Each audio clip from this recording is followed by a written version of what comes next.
Nakaluhod siya sa malamig na sahig, nanginginig ang mga kamay, basang-basa ang pisngi. Hindi ito ang eksenang inaasahan ng sinuman mula sa isang doktor na sanay mag-utos sa emergency room, sanay magpigil ng emosyon, sanay magpaliwanag ng lahat gamit ang lohika. Kung may 5 segundo ka lang para husgahan ang buhay ng taong ito, iisipin mong may nangyaring masama. At tama ka. May nangyari na. Pero hindi sa paraang iniisip mo.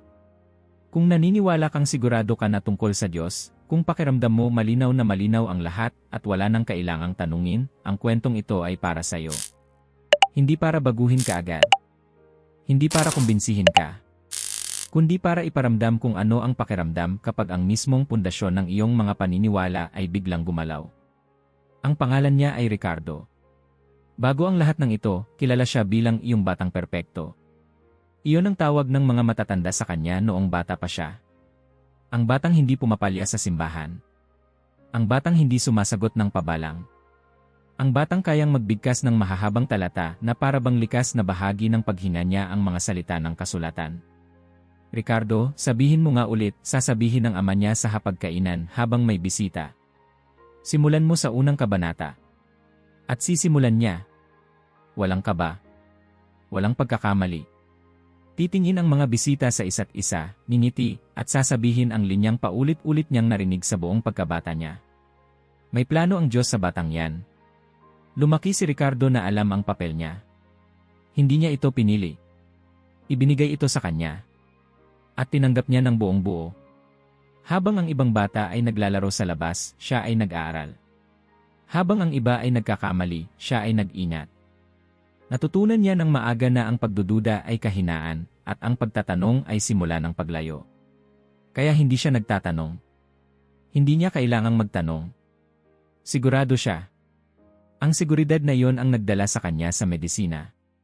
Hindi dahil gusto niyang maging doktor, kundi dahil iyon ang lohikal na susunod na hakbang ng isang taong gustong maglingkod. Ang isip niya ay organisado, disiplinado, at gutom sa katiyakan. Sa unibersidad, mas lalo itong tumibay. May mga debate.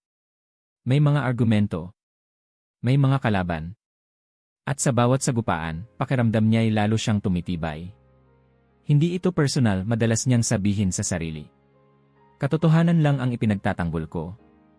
Doon niya nakilala sina Ander at Philip. Magkaiba sila ng ugali pero pare-pareho ng apoy. Si Ander ang palaban, mabilis uminit ang ulo, laging handang umatake. Si Philip naman ang mahinahon, tahimik, pero matalim magsalita kapag kailangan. 3 doktor. 3 magkakaibang personalidad. Isang direksyon. Sa mga tanghalian sa ospital, nauwi ang usapan sa pananampalataya. Sa gabi, nag-uusap sila sa chat. Sa mga libreng araw, nagkikita para magplano. Hindi pwedeng manahimik lang, minsang sinabi ni Ander habang nagkakape sila. Kung alam mong mali, obligasyon mong magsalita. Tumango si Ricardo. Kung may sakit ang pasyente, hindi mo siya hahayaang ganon lang. Gagamutin mo. Unti-unting nabuo ang ideya na hindi sapat ang maniwala. Kailangan ding lumaban. At doon nagsimulang maging digmaan ang pananampalataya. Nagsimula sila ng isang channel. Sa simula, paliwanag lang. Pagtutuwid. Pagsagot sa mga tanong. Pero mabilis na nagbago ang tono. Mas matapang na mga pamagat. Mas diretsong mga salita. Mas maraming nanonood. Grabe ito, sabi ni Philip isang gabi habang tinitingnan ang bilang ng views. Ang bilis ng paglaki. Natural, sagot ni Ander. Gutom ang mga tao sa katotohanan. Si Ricardo ay hindi sumagot. Nakatitig lang siya sa screen. Hindi siya natutuwa dahil sikat sila. Natutuwa siya dahil pakiramdam niya, sa wakas, may ebidensya na tama siya. Na may saysay ang lahat ng taon ng disiplina, sakripisyo, at pagsunod. Pero sa ilalim ng lahat ng iyon, may isang bagay na hindi niya pinapansin. Pagod siya. Hindi pisikal na pagod. Pagod na hindi mo kayang idaan sa tulog. Pagod na galing sa walang tigil na pagpapatunay. Sa laging kailangang tama. Sa takot na kung minsan lang siyang magkamali, guguho ang lahat. Isang gabi, mag-isa siya sa apartment niya. Tahimik. Bukas ang laptop pero hindi siya nanonood. Nakaupo lang siya, nakasandal, nakatitig sa dilim. Paano kung mali ako, biglang pumasok sa isip niya. Agad niya itong itinaboy. Hindi iyon pwedeng mangyari. Hindi iyon opsyon.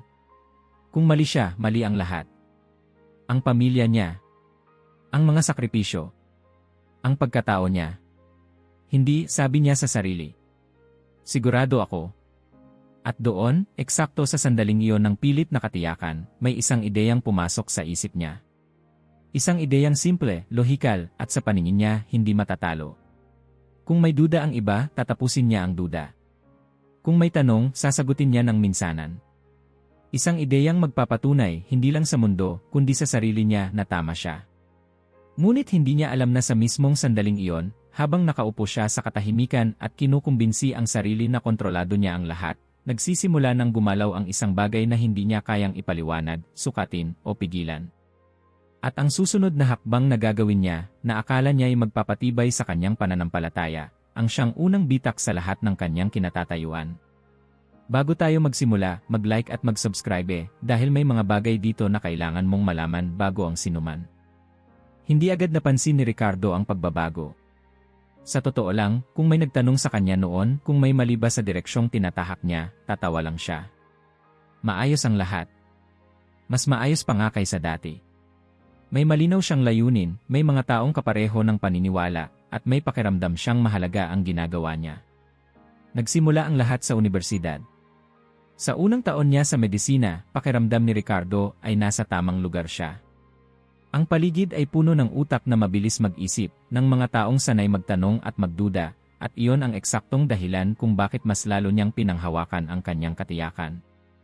Habang ang iba ay nag-eksperimento sa ideya at identidad, siya ay nanatiling buo. Hindi siya nalilito. Hindi siya naghahanap. Alam na niya. Doon niya unang nakilala si Ander. Nagkabanggaan sila sa isang maliit na debate sa loob ng isang study group.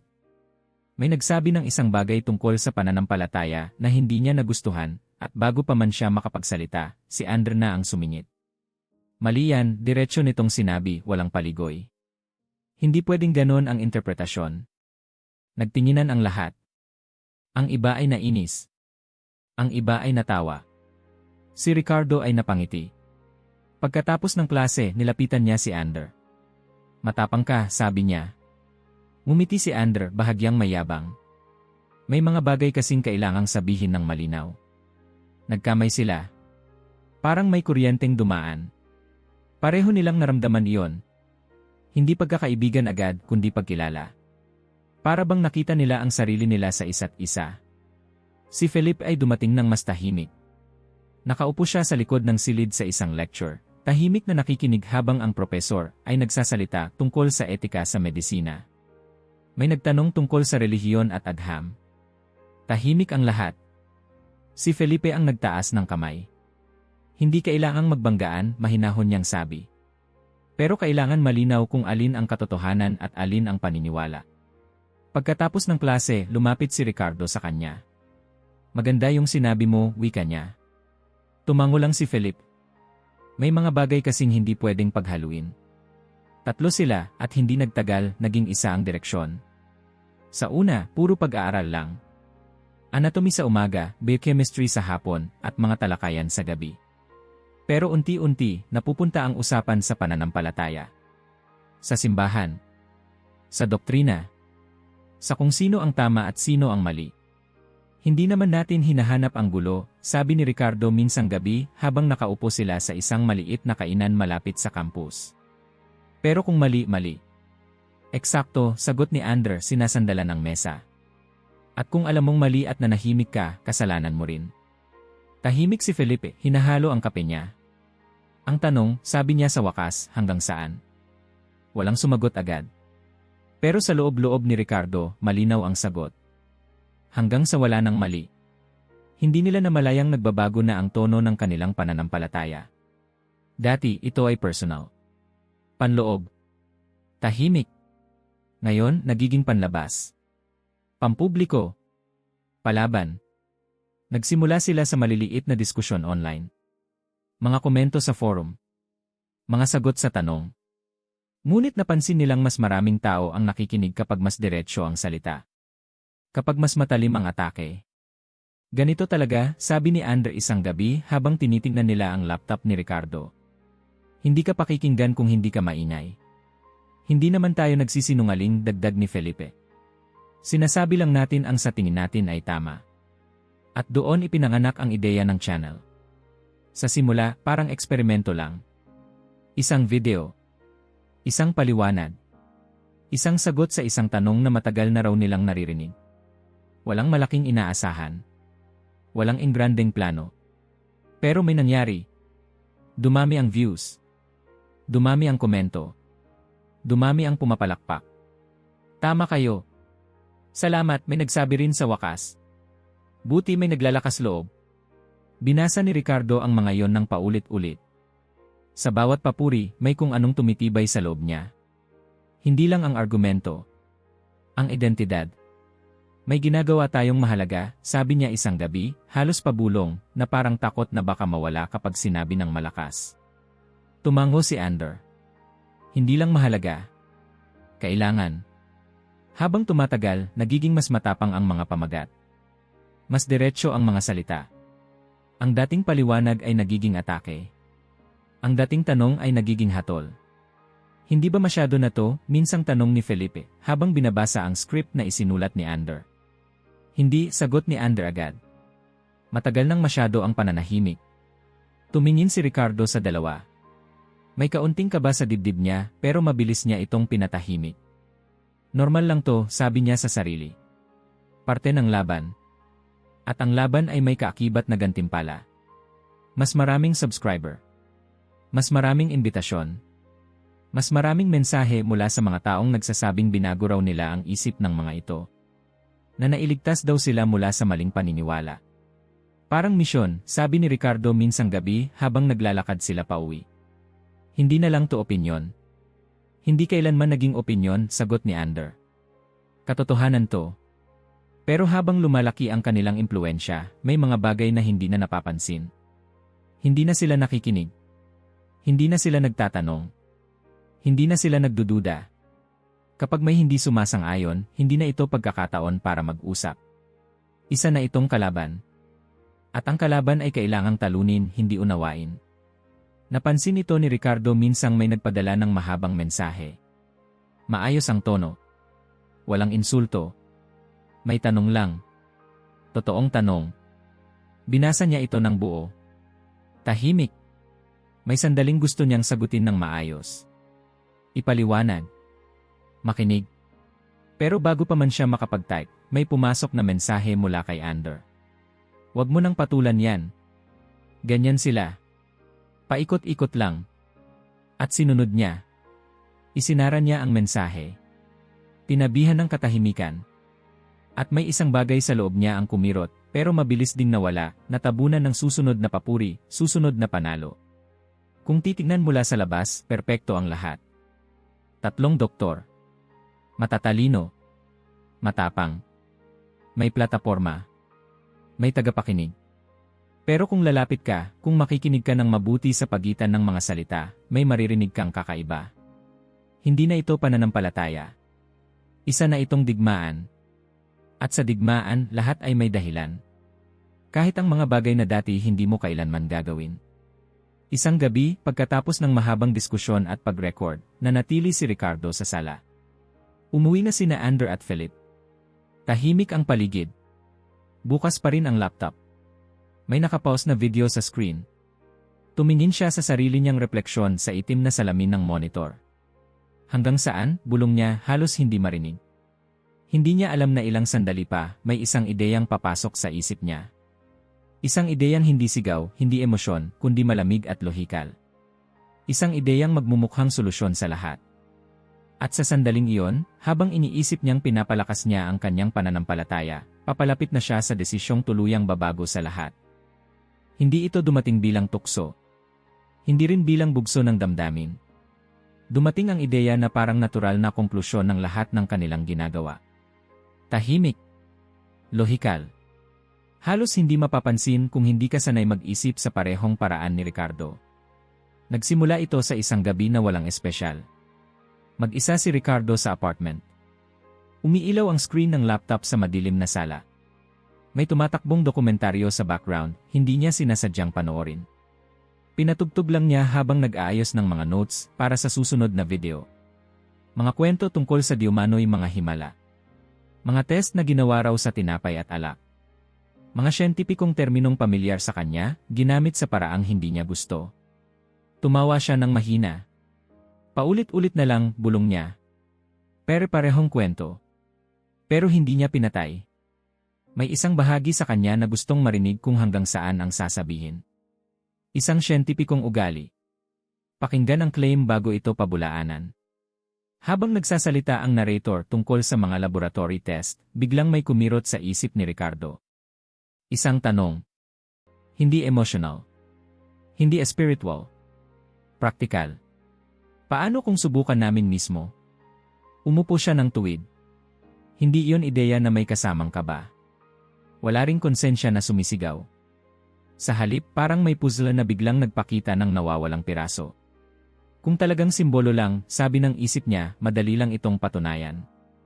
Hindi para mang-insulto. Hindi para mang-provoke. Para tapusin na ang usapan. Isang test. Isang resulta. Tapos na. Kinabukasan, agad niyang ibinahagi ang ideya kina Ander at Philip. Nagkita sila sa paborito nilang cafe, isang lugar na naging saksi sa daan-daang diskusyon. Makinig kayo, sabi ni Ricardo, halos pabulong kahit walang nakikinig. Paano kung tapusin na natin to? Napakunot no si Philip. Ano nang ibig mong sabihin? Hindi debate. Hindi video na opinyon laban sa opinyon, patuloy ni Ricardo. Isang test. Siyentipiko. Objective. Tahimik si Ander pero kita sa mata niya ang interes. Anong itetest? Tanong ni Felipe, bagaman parang alam na niya ang sagot. Huwag na tayong paikot-ikot, sagot ni Ricardo. Yung mismong sentro ng paniniwala nila. Saglit na katahimikan. Eucharistya, sabi ni Ander, halos nakangiti. Yung sinasabi nilang literal. Tumango si Ricardo. Kung totoo silang naniniwala, dapat wala silang ikatakot.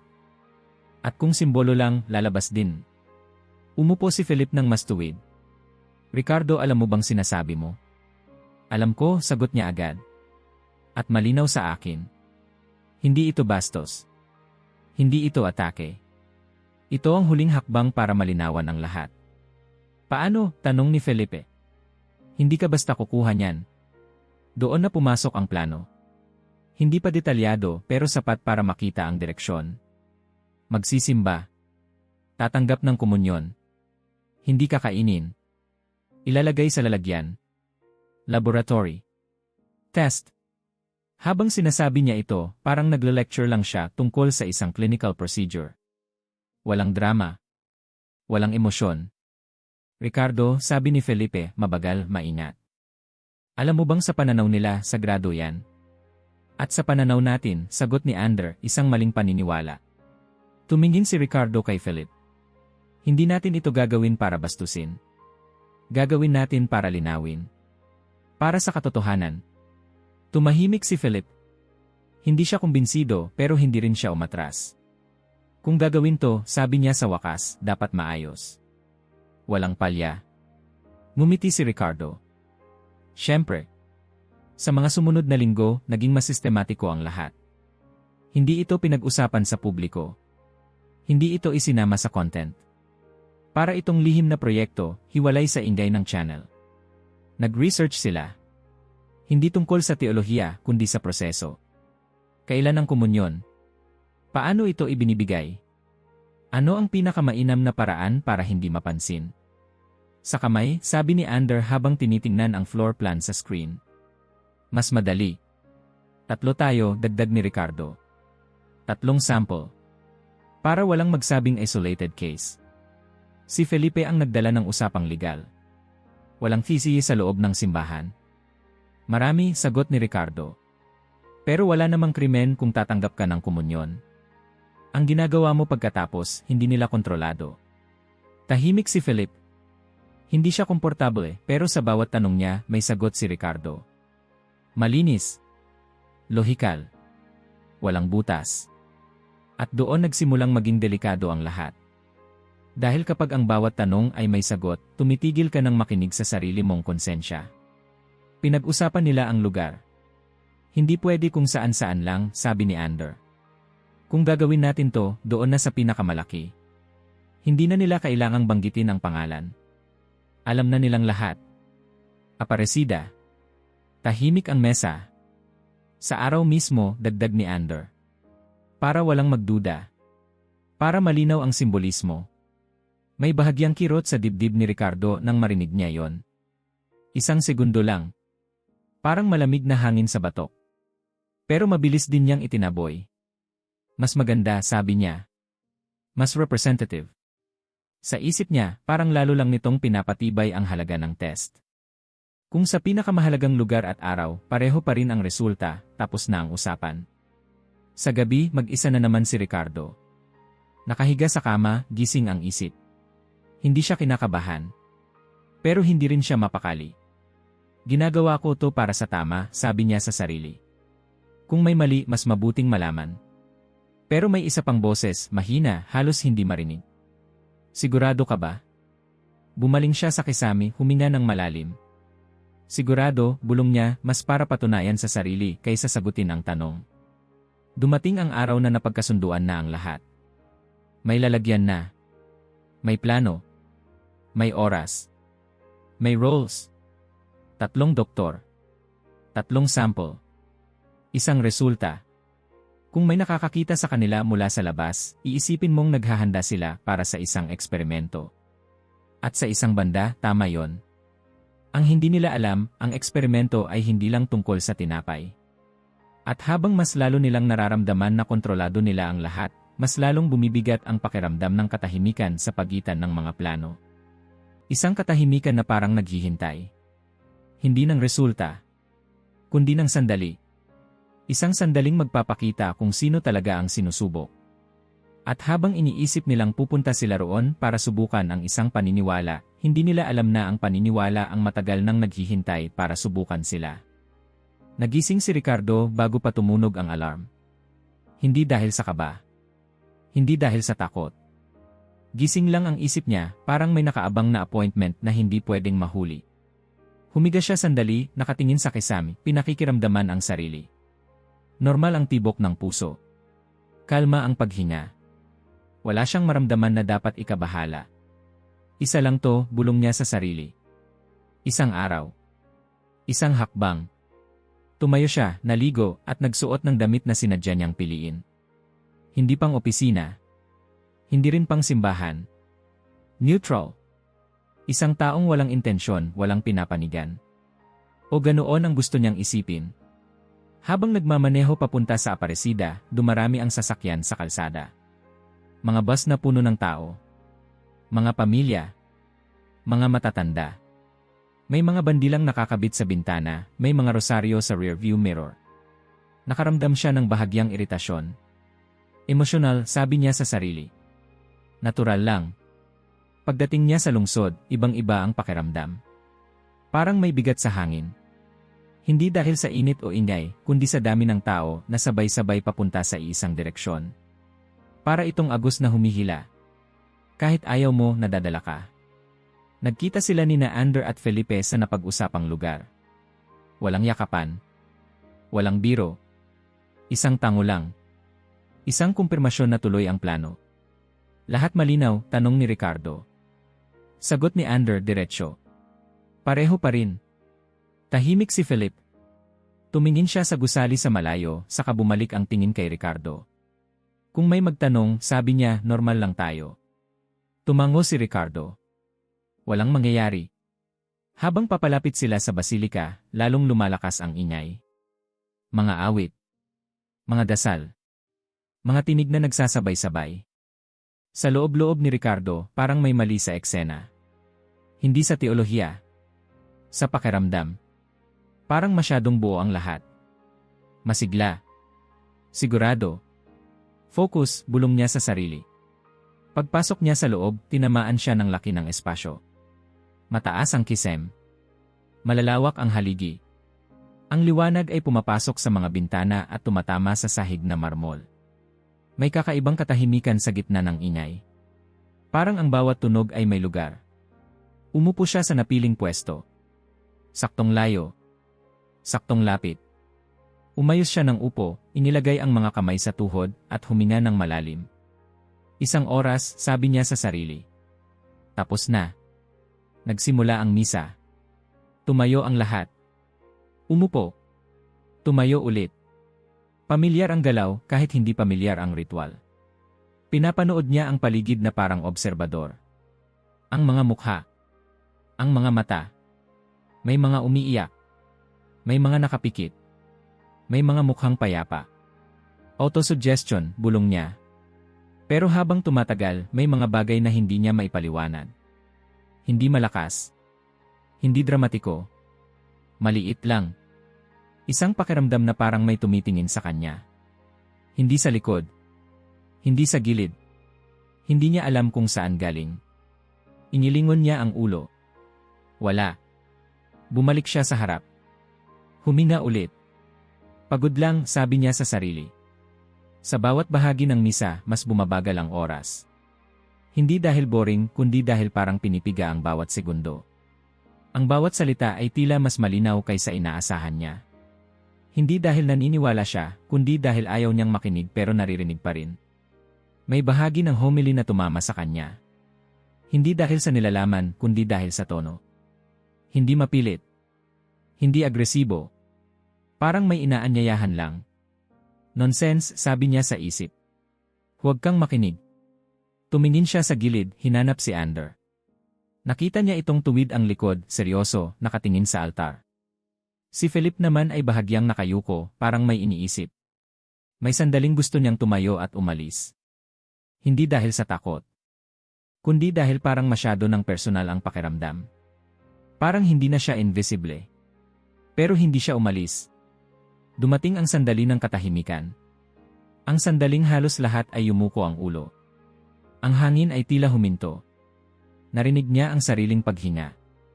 Ang tibok ng puso. Focus, bulong niya ulit. Nang magsimulang gumalaw ang mga tao para sa komunyon, naramdaman niya ang kakaibang tensyon sa katawan niya. Hindi ka ba? Hindi takot. Isang alertness. Parang may paparating. Tumayo siya kasama ng iba. Sumama sa pila. Mabagal ang galaw. Hakbang. Hinto. Hakbang ulit. Bawat metro ay parang mas mabigat kaysa dati. Sa isip niya, inuulit-ulit niya ang plano. Tanggapin. Hawakan. Itago. Bumalik. Simple. Pero may ibang boses na pumapasok, hindi humihingi ng permiso. Sigurado ka ba? Pinisil niya ang kamao niya. Habang papalapit siya, mas malinaw ang amoy ng insenso. Mas malinaw ang tunog ng mga paa sa marmol. Mas malinaw ang bawat detalye na dati hindi niya papansinin. May isang sandali na napatingin siya sa altar. Hindi niya sinasadyang tumagal ang tingin. Parang may humila sa mata niya. Parang may nagsasabing tingnan mo. At doon, sa isang iglap, may dumaan na kilabot sa gulugod niya. Hindi takot. Hindi guni-guni. Isang pakiramdam na parang may nakakakita sa kanya ng buo. Hindi ang damit. Hindi ang kilos. Siya mismo. Huwag, sabi niya sa sarili. Huwag ngayon. Nasa harap na niya ang pari. Isang hakbang na lang. Nakita niya ang kamay na nakaunat. Ang maliit na bilog na tinapay. Mukhang ordinaryo. Walang kakaiba. Walang liwanag. Walang himala. Ito na, sabi niya sa isip. Tapos na to. Inunat niya ang kamay. At sa mismong sandaling iyon, bago pa man niya maramdaman ang anumang pisikal, may isang bagay sa loob niya ang bumigay. Parang may pader na matagal nang may bitak, at ngayon lang tuluyang gumuho. Hindi niya alam kung bakit. Hindi niya alam kung paano. Ang alam lang niya, ang sandaling iyon ang huling sandali ng kontrol. At sa mismong segundo na inabot niya ang kamay, gumuho ang lahat. Hindi niya narinig ang sariling pangalan. Hindi niya narinig ang ingay ng paligid. Ang naramdaman lang niya ay ang biglang paghinto ng oras, parang may humawak sa mundo at pinindot ang pause. Nasa harap niya ang kamay ng pari. Malapit. Sobrang lapit. Nakita niya ang maliit na bilog na puti, magaan, walang kakaiba sa itsura. Kung titignan mo sa labas, wala talagang dapat mangyari. Isang galaw lang ng kamay. Isang segundo. Isang piraso ng tinapay. Ngunit bago pa man ito dumampi sa balat niya, may dumaluyong nakakaibang init sa dibdib ni Ricardo. Hindi ito emosyon na parang kilig o kaba. Pisikal ito. Totoo. Parang biglang bumilis ang daloy ng dugo, parang may ilaw na sabay-sabay na nagbukas sa loob ng katawan niya. Huwag, bulong ng isip niya. Hindi niya alam kung kanino niya sinasabi yon. Sa sarili niya. Sa sitwasyon. Sa kung anong paparating. Dumampi ang siya sa palad niya.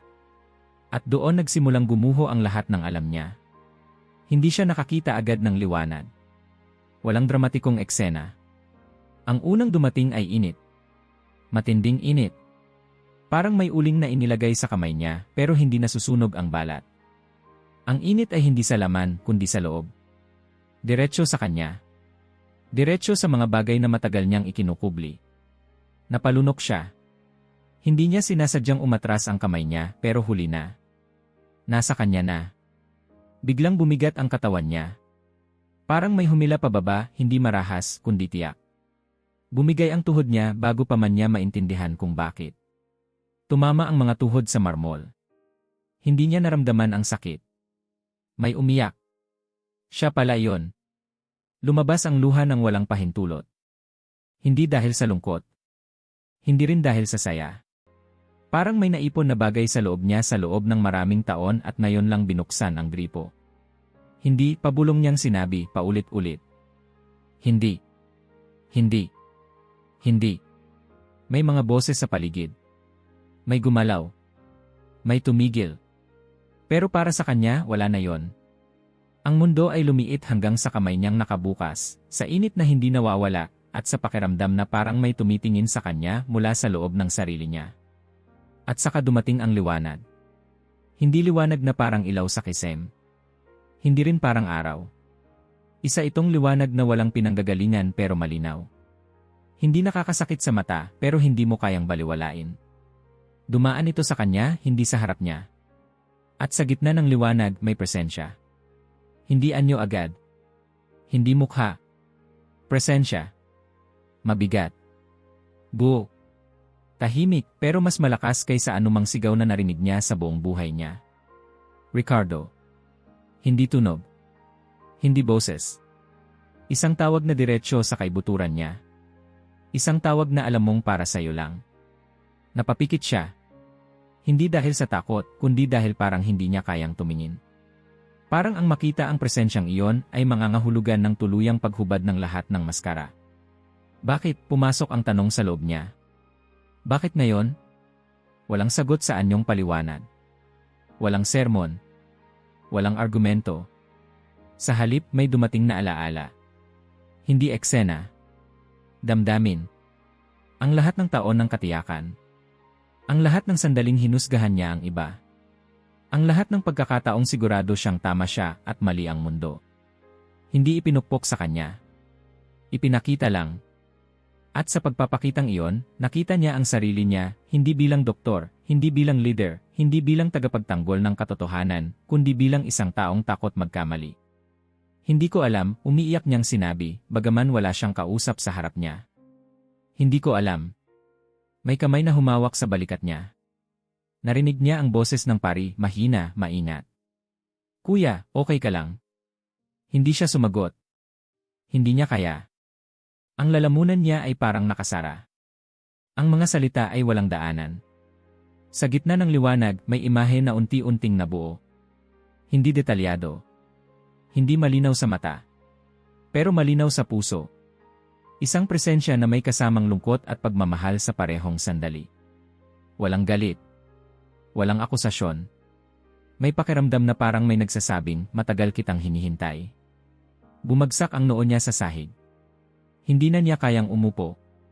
Hindi na niya kayang magpigil. Ang katawan niya ay sumuko bago pa man ang isip. Patawad, bulong niya, paulit-ulit, hindi alam kung ilang beses. Patawad. Patawad. Hindi ko alam. At sa unang pagkakataon sa buong buhay niya, hindi iyon linya. Hindi iyon dasal na memorisado. Hindi iyon tamang salita. Totoo iyon. Ang init sa kamay niya ay unti-unting humupa, pero ang presensya ay nanatili. Hindi umaalis. Hindi nagmamadali. Parang may naghihintay na siya mismo ang magdesisyon kung tatakbo o mananatili. At doon niya naramdaman ang pinakamahirap na bagay. Hindi siya pinipilit. Walang utos. Walang banta. Walang pangako. May imbitasyon. Isang tahimik na paanyaya na bitawan ang lahat ng hawak niya, ang kontrol, ang imahe, ang pagiging tama, at aminin na hindi niya alam ang lahat. Dahan-dahan, nanginginig ang kamay niya, inilapit niya ang hostya sa bibig niya. Hindi bilang bahagi ng plano. Hindi bilang eksperimento. Bilang pagsuko. Nang dumikit ito sa dila niya, parang may nabasag sa loob niya. Hindi isang ideya. Hindi isang paniniwala. Isang pader. Ang pader na matagal niyang itinayo para hindi siya masaktan, hindi siya magkamali, hindi siya magmukhang mahina. At sa likod ng pader na yon, hindi siya sinalubong ng kawalan, kundi ng katahimikan. Hindi kawalan ng tunog, kundi kapayapaan na hindi niya kailanman naranasan. Umupo siya sa sahig, humihikbi, walang pakialam kung may tumitingin. Wala na siyang lakas para magpanggap. Wala na siyang gustong patunayan. May mga minutong lumipas. O segundo. Hindi niya alam. Nang tulungan siya ng pari na tumayo at dalhin pabalik sa upuan, para siyang batang bagong gising mula sa mahabang panaginip. Umupo siya, hawak ang ulo, humihina ng malalim. Ang paligid ay unti-unting bumalik. Ang tunog. Ang galaw. Ang mundo. Pero siya, hindi na bumalik. Tumingin siya sa gilid. Hinanap sina Ander at Philip. Nakita niya silang nakatayo sa pila, seryoso, kalmado, eksakto kung paano siya kanina. Gusto niyang sumigaw. Gusto niyang pigilan sila. Gusto niyang sabihin na may mali, na may nangyayari. Pero wala siyang salita. At doon niya naintindihan. Hindi pa tapos ang kwento. Ang nangyari sa kanya ay simula pa lang. At kahit pakiramdam niya ay gumuho na ang mundo niya, may mas malaking bagay pang paparating. Mas malinaw. Mas mabigat. Mas hindi niya inaasahan. At habang sinusubukan niyang intindihin ang sarili niyang pagkabasad, hindi niya alam na ang susunod na yugto ay hindi na mangyayari sa loob ng simbahan. Mangyayari ito sa lugar kung saan siya pinakakomportable. Sa laboratorio. At doon, ang mas masakit o mas mapagpalaya ay saka palang magsisimula. Hindi nagsalita si Ricardo sa biyahe pauwi. Naupo siya sa passenger seat ng sasakyan ni Ander, nakatingin sa kalsada na parang may hinahanap sa pagitan ng mga linya. Sinubukan niyang magsalita ng ilang beses. Binuksan ang bibig, isinara ulit. Walang salitang lumabas na sapat. Paano mo ipapaliwanag ang isang bagay na hindi pa rin malinaw sa'yo? Okay ka lang ba? Tanong ni Felipe mula sa likod, mainat ang boses. Tumango si Ricardo. Isang kasinungalingang walang lakas. Tahimik ulit. Si Ander ang unang nagsalita. Medyo weird ka kanina. Hindi mapanghusga ang tono. Mas parang obserbasyon. Akala ko mahihimatay ka. Hindi ako nahilo, sagot ni Ricardo. May nangyari lang. Anong nangyari? Tanong ni Felipe agad. Huminga si Ricardo ng malalim. Sinubukan niyang ayusin ang isip. Hindi ko alam kung paano sasabihin, wika niya. Pero iba ang pakiramdam. Hindi ito normal. Tahimik ang sasakyan ng ilang segundo. Pagkatapos, tumawa si Ander, maikli at walang saya. Stress, sabi niya. Adrenaline. First time mo sa ganung crowd. Normal yan. Hindi, sagot ni Ricardo, mas mariin kaysa inaasahan niya. Hindi ito ganoon. Tumingin si Ander sa kanya sandali, saka bumalik ang mata sa kalsada. Ricardo, sabi niya, mababa ang boses, malapit na tayo. Huwag na nating gawing komplikado. Hindi na sumagot si Ricardo. Pagdating nila sa parking area kung saan sila nagkahiwa-hiwalay, mabilis ang galaw ni na Ander at Philip. Walang emosyon. Walang pag-aalinlangan. Parang natapos lang ang isang gawain. Lunes, sabi ni Ander. Sa lab E. Tumango si Philip. Aayusin ko ang oras. Gusto sanang sabihin ni Ricardo na huwag. Naitigil na. Na may mali. Pero ang bibig niya ay parang hindi kanya. Tumango rin siya. At pinanood silang umalis. Kinagabihan, hindi nakatulog si Ricardo. Sinubukan niyang magdasal sa paraang alam niya. Mga salitang kabisado. Mga pariralang paulit-ulit niyang ginamit sa buong buhay niya. Walang dumating. Walang koneksyon. Para lang siyang nagsasalita sa hangin. Isinara niya ang mata at ang bumalik ay ang init. Ang liwanag. Ang katahimikan. At isang tanong na hindi niya kayang sagutin, ano ang gagawin ko ngayon? Lunes ng umaga, maaga pa lang ay nasa laboratorio na sina Ander at Felipe. Ito ang teritoryo nila. Amoy disinfectant. Tunog ng makina. Mga ilaw na maliwanag at walang emosyon. Dito, malinaw ang lahat. May protocol. May control. Walang puwang para sa hiwaga. Okay, sabi ni Ander habang isinusuot ang gloves. Simulan na natin. Nakatayo si Felipe sa gilid, hawak ang clipboard. Standard tests muna. Walang assumptions. Tumango si Ander. Siyempre. Ang mga lalagyan ay inilabas. Maingat. Walang dramang galaw. Parang ordinaryong sample lang. Kung may nanonood mula sa labas, iisipin mong routine lang ito. Pero may kakaiba. Hindi nagsasalita si Ricardo. Nasa sulok siya ng silid, nakasandal sa pader, pinagmamasdan ang bawat galaw. Parang may gustong pigilan ang mga kamay niya, pero hindi niya alam kung paano. Ricardo, sabi ni Felipe, hindi lumilingon, gusto mo bang ikaw ang mag-record? Yumiling si Ricardo. Hindi. Nagkatinginan sina Ander at Felipe. Isang segundo lang. Saka bumalik sa trabaho. Sinimulan nila ang unang test. Basic. Molecular analysis. Walang komplikasyon. Tahimik ang silid maliban sa tunog ng makina. Resulta, tanong ni Ander makalipas ang ilang minuto. Napatingin si Philip sa screen. Kumunot ang noo niya. Sandali. Lumapit si Ander. Tumingin. Tumahimik. May mali, tanong ni Ricardo, halos pabulong. Hindi pa, sagot ni Philip. Pero kakaiba. Paano, tanong ni Ander. May signal, sabi ni Felipe. Hindi tugma sa inaasahan. Contamination, mabilis na sagot ni Ander. Ulitin natin. Inulit nila. Isa pang test. Isa pang proseso. Mas maingat. Mas mabagal. Pareho ang resulta. Tahimik ang silid. Hindi pwede, sabi ni Ander, mas mahina na ngayon. Hindi dapat ganyan. Baka may error ang machine, mungkahi ni Felipe, pero walang kumpiyansa ang boses. Lumapit si Ricardo. Unang beses mula nang pumasok sila sa lab tumingin siya sa screen.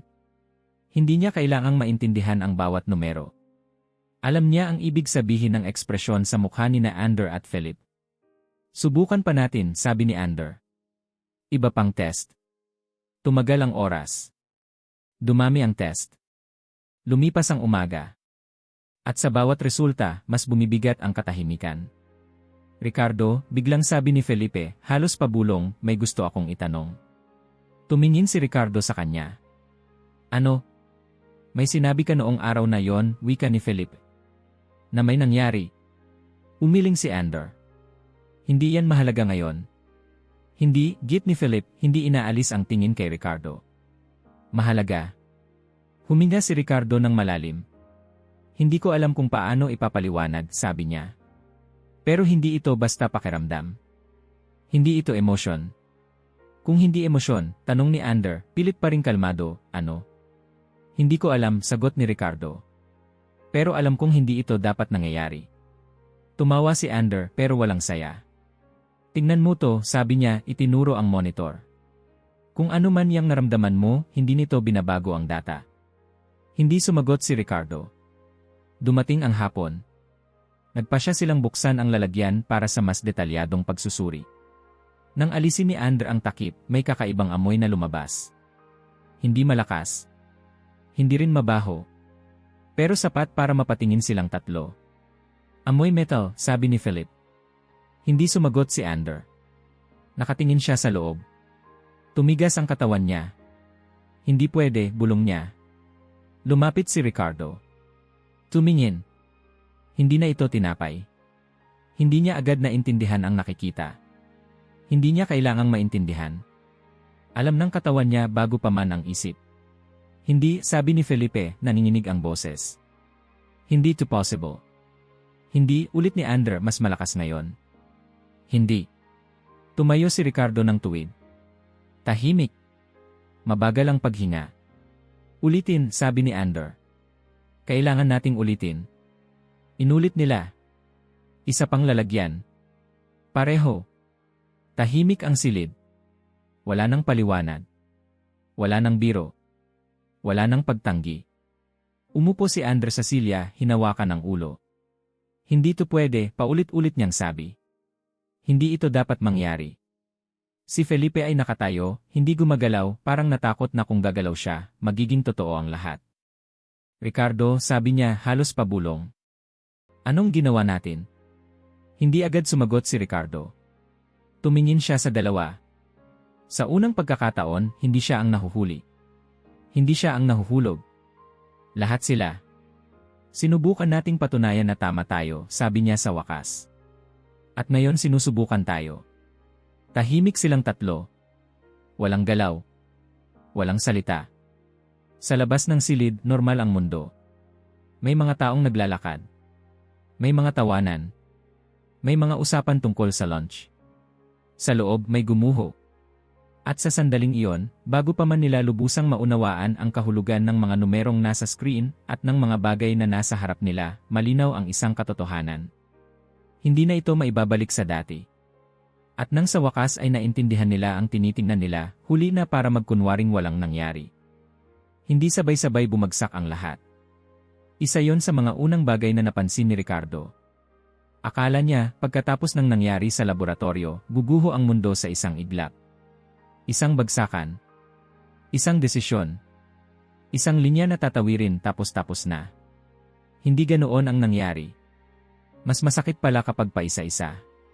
Sa unang linggo pagkatapos ng laboratorio, halos wala silang pinag-usapan nina Ander at Felipe. Hindi dahil wala silang sasabihin, kundi dahil wala pang salitang sapat. Nagkikita sila paminsan-minsan, umiinom ng kape, nakatitig sa mesa, parang may multong nakaupo sa pagitan nila. Hindi pa rin pumapasok sa utak ko, minsang sabi ni Felipe, basag ang boses. Kahit tinitignan ko yung data. Hindi rin sakin, sagot ni Ander. Mas payat na siya ngayon. Mas tahimik. Wala na ang dating tapang sa kilos. Parang kahit anong paliwanag, kulang. Tahimik si Ricardo. Hindi dahil wala siyang iniisip, kundi dahil masyado ng marami. Sa loob niya may kakaibang katahimikan. Hindi masaya. Hindi rin masakit. Isang uri ng kapayapaan na walang kasamang paliwanag. At iyon ang mas lalong nakakatakot. Dumating ang unang banggaan ng sabihin ni Ricardo sa pamilya niya. Hindi niya sinadya ang eksaktong mga salita. Hindi niya ito inensayo. Umupo lang sila sa mesa, katulad ng libo-libong beses na nangyari noon. Parehong upuan. Parehong ilaw. Parehong tinig ng ama niya. Kumusta ang trabaho? Tanong ng ama niya. Okay lang, sagot ni Ricardo. Huminga siya ng malalim. May sasabihin sana ako. Tumingin ang lahat sa kanya. May nagbago, sabi niya. Sa paniniwala ko. Tahimik ang mesa.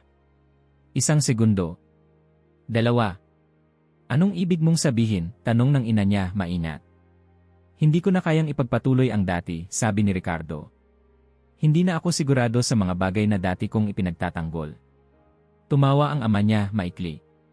Pagod ka lang, sabi niya. Normal yan. Umiling si Ricardo. Hindi ito pagod. At doon nagsimulang magbago ang tono. Hindi sila sumigaw. Hindi agad. Mas masakit pa ngayon. Ang unti-unting lamig. Ang tingin na parang may namatay. Ang pakiramdam na bigla kang naging estranghero sa sariling bahay. Hindi namin pinalaki ang anak namin para ganyan, sabi ng ama niya kalaunan. Mahinahon ang boses. Pero may bigat. Kung saan ka man papunta, hindi namin yon susuportahan. Tumango si Ricardo. Walang luha. Hindi pa. Sa simbahan, mas mabilis ang lahat. May mga tanong. May mga bulungan. May mga mensaheng dumating sa phone niya na puno ng galit at pagkabigo. Pinaglaruan ka. Niloko ka. Sayang ka. Sinubukan niyang ipaliwanag sa ilan. Sa una. Pero napansin niyang hindi iyon usapan. Hatol iyon. At wala siyang depensa na gusto nilang marinig. Si Andrew ang unang tuluyang bumitaw sa lahat. Isang gabi, nag-message siya sa group chat nila. Hindi ko na kaya, sulat niya. Kung totoo to, kailangan kong magsimula ulit. Kahit wala na akong matira. Walang sumagot agad. Si Philip ang sumunod. Mas tahimik. Mas mabagal. Pakiramdam ko, sabi niya kay Ricardo isang gabi, parang gumuho ang buong identidad ko. Parang tinanggalan ako ng pangalan. Tumango si Ricardo. Ako rin. Unti-unting naglaho ang channel. Hindi nila ito isinara agad. Pero huminto sila sa pag-post, ang dating libo-libong komento ay napalitan ng mga tanong, galit at pangungutya. Nasaan na kayo? Takot na ba kayo? Lumabas na ang tunay na kulay ninyo. Binabasa ni Ricardo ang ilan tapos isinasara ang API. Hindi na niya kailangan ang paliwanag. Hindi na rin niya kailangan ang depensa. Ang mas mahirap ay ang katahimikan. Walang palakpak. Walang papuri. Walang pakiramdam na mahalaga ka. May mga araw na nagigising siya na parang may kulang. Hindi paniniwala. Hindi Diyos. Direction. Sanay siyang may ginagawa. May ipinaglalaban. Ngayon, parang wala siyang hawak. Ganito pala, minsang bulong niya sa sarili, nakaupo mag-isa sa apartment kapag hindi ka sigurado. At sa gitna ng kawalan na yon, may unti-unting nabubuo. Hindi kasagutan. Hindi sistema. Isang disposisyon. Pagpapakumbaba. Hindi niya kailangang manalo sa bawat usapan. Hindi niya kailangang ipaliwanag ang lahat. Hindi niya kailangang maging tama. Sa unang pagkakataon, pwede siyang tumahimik ng hindi natatakot. Nagkita silang tatlo makalipas ang ilang buwan. Walang plano. Walang agenda. Kumain lang sila sa isang maliit na lugar na hindi sikat. May natitira pa ba? Tanong ni Andrew, kalahating biro, kalahating totoo. Ngumiti si Ricardo. Meron. Ano? Tanong ni Philip. Katotohanan, sagot niya. At katahimikan. Tahimik silang ngumiti. Hindi masaya. Pero hindi rin desperado. Alam nilang may mawawala pa. Alam nilang hindi pa tapos ang pagputol. May mga pinto pang magsasara. May mga pangalan pang mawawala. Pero may isang bagay na malinaw sa kanilang tatlo. Hindi na sila babalik. At kahit pakiramdam nila ay nawala ang lahat, ang reputasyon, ang tiwala ng iba, ang dating sarili, may kapalit itong hindi nila inaasahan. Isang pananampalatayang hindi kailangang ipagtanggol sa sigaw. Isang paniniwalang hindi kailangang ipakita. Isang kapayapaan na hindi nila kontrolado pero hindi rin nila kailangang kontrolin. Akala nila iyon na ang wakas ng kwento. Hindi pa pala. Dahil kahit matapos ang pagkawala, kahit matapos ang paghuhubad ng lahat ng dating hawak nila, may isang bahagi ng katotohanan na hindi pa ibinubunyag sa kanila. At iyon ang pinakamalaking sorpresa sa lahat. May mga kwento na nagtatapos kapag humupa na ang gulo. Kapag malinaw na kung sino ang tama, kung sino ang mali, at kung saan patungo ang lahat. Akala ni Ricardo, ganoon din ang mangyayari sa kanila. Na pagkatapos ng pagkawala, may darating na malinaw na kapalit. Isang bagong titulo. Isang bagong papel. Isang bagong seguridad. Hindi ganoon ang nangyari. Ang nangyari ay mas tahimik. Mas mabagal. At mas personal. Lumipas ang mga buwan. Walang anunsyo. Walang dramatikong pagbabalik. Si Ricardo ay nagpatuloy sa pagtatrabaho bilang doktor, pero iba na ang paraan niya ng pakikinig sa mga pasyente. Mas kaunti ang payo. Mas maraming tanong. Mas kaunting pangaral. Mas maraming katahimikan. Napansin ito ng mga tao kahit hindi nila alam kung ano ang nagbago. Dok, minsang sabi ng isang pasyente matapos ang konsultasyon, iba ka ngayon. Ngumiti si Ricardo. Paano? Hindi mo ako minadali, sagot ng pasyente. Parang nakita mo talaga ako. Hindi sumagot si Ricardo. Pero sa loob niya may bahagyang init. Hindi tulad noon. Mas tahimik. Mas matatag. Si Andrew naman ay tuluyang umalis sa dating komunidad niya. Lumipat ng tirahan. Mas maliit na lugar. Mas kaunting kaibigan. Pero sa bawat hakbang, mas malinaw ang kilos niya. Hindi na siya galit. Hindi na rin palaban. Isang gabi, habang naglalakad sila ni Ricardo pauwi matapos ang hapunan, bigla siyang huminto. Alam mo, sabi ni Ander, dati akala ko lakas ang hindi umatras. Ngayon, parang mas matapang ang tumahimik. Tumango si Ricardo. Mas mahirap.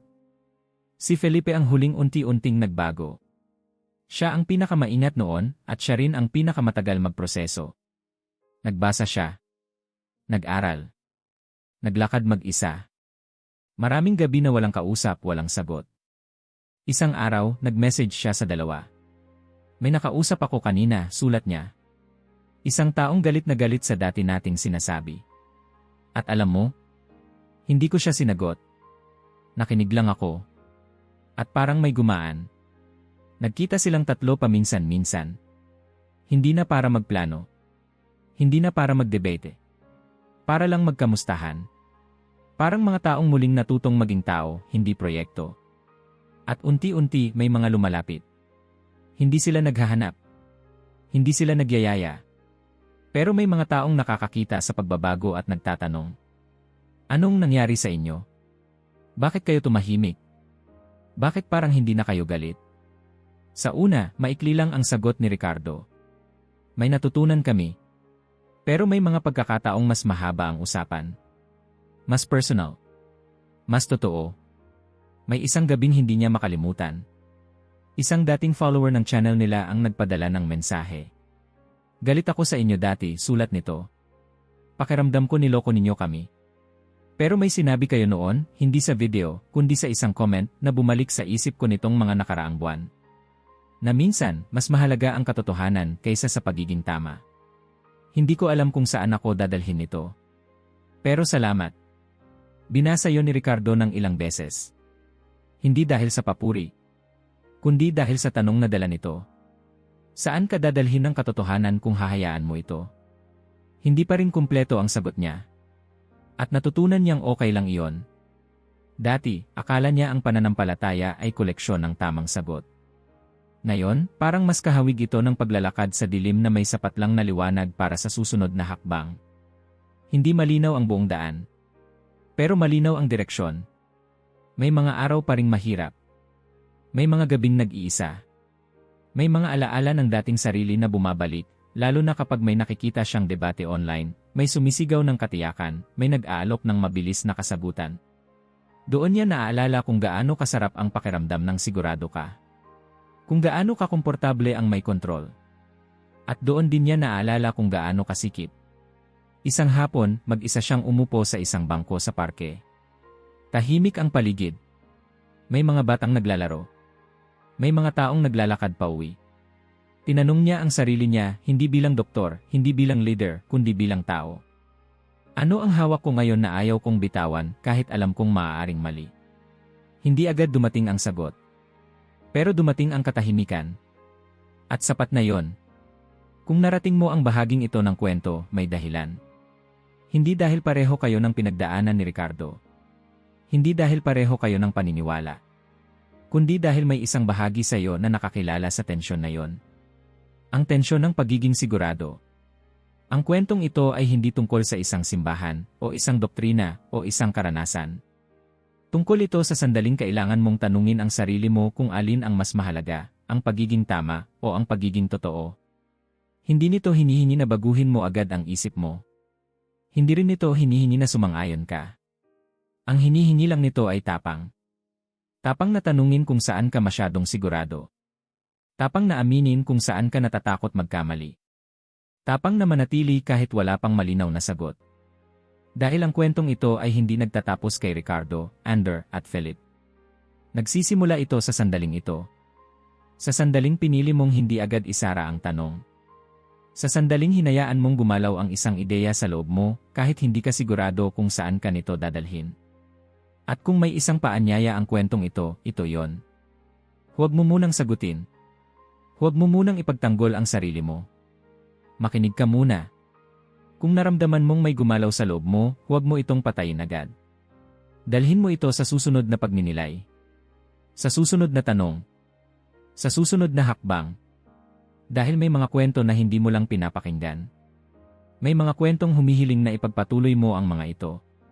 At ang susunod na kabanata, ang hindi pa nasusulat, ay hindi na tungkol sa kanila. Tungkol na ito sa'yo. Kung naabot mo na ito, mag-iwan ng like at mag-subscribe dahil ang mga balitang tulad nito, ikaw ay dapat. Ang unang nakaalam.